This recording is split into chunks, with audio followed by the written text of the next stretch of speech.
आज के अध्ययन के क्रम में हम लोग झीलों के बारे में अध्ययन करेंगे। आप लोग झील शब्द से परिचित होंगे।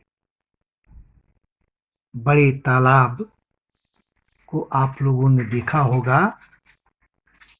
झील का स्वरूप उससे काफी बड़ा होता है। इसकी परिभाषा देते हुए भूगोलवेताओं ने लिखा है कि झील पृथ्वी की सतह के गर्त वाले भाग हैं जहां जल जमा हो जाता है।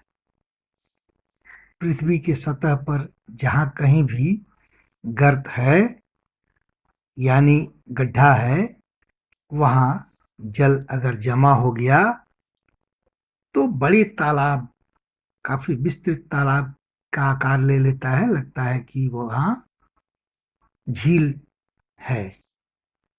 झीलों की लंबाई या चौड़ाई के बारे में भूगोलवेताओं ने कोई स्पष्ट परिभाषा नहीं दिया है। फिर भी इनका आकार सामान्य तालाब से काफी बड़ा होता है। कभी कभी इनका आकार इतना बड़ा होता है कि इन झीलों को हम समुद्र के नाम से भी जानते हैं, जैसे कैस्पियन सागर, अरल सागर। ये सही मायने में झील हैं जो इतने आकार और विस्तार में बड़ी हैं जिससे इनको झील न कहकर समुद्र या सागर के नाम से संबोधित किया जाता है। अधिकतर झीलें अस्थायी होती हैं, लेकिन कुछ मौसमी भी होती हैं। वर्षा ऋतु में गर्त में जल भर गया तो झील का रूप ले ली, और फिर अन्य ऋतुओं में, शुष्क ऋतुओं में ये समाप्त हो जाती है। झीलों का निर्माण अनेक कारणों से होता है, जैसे विवर्तनिक या भूगर्भिक क्रियाओं के द्वारा।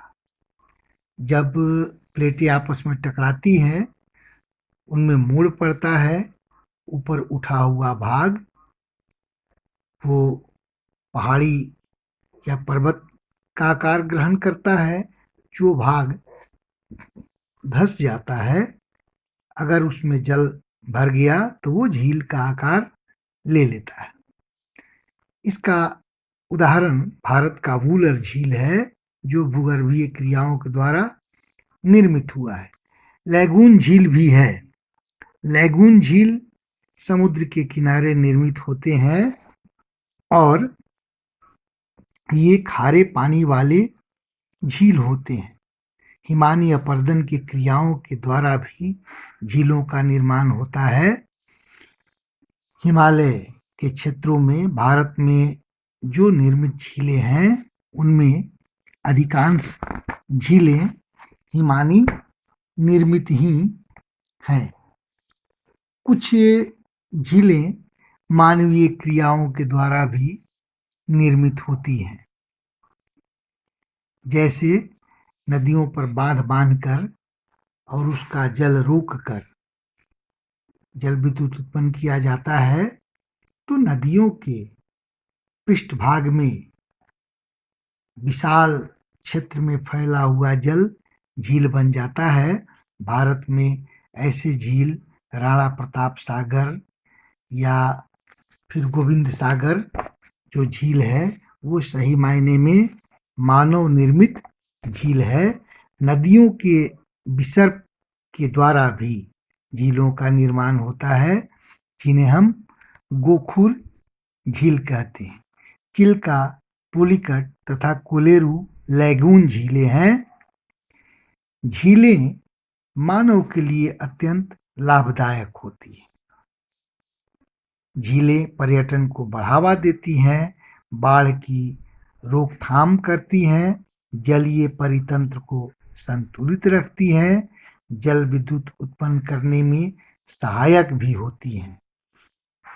कश्मीर, जम्मू कश्मीर या नैनीताल का नाम जो हम लोगों ने सुना है, ये अगर यहाँ झीलें नहीं होती तो इनका नाम बहुत महत्वपूर्ण नहीं हो पाता। पर्यटन के लिए ये काफ़ी महत्वपूर्ण होती है। तो झीलों के बारे में हम लोगों ने जाना। आप लोगों के लिए गृह कार्य रहेगा, झीलों के महत्व का वर्णन करें। धन्यवाद।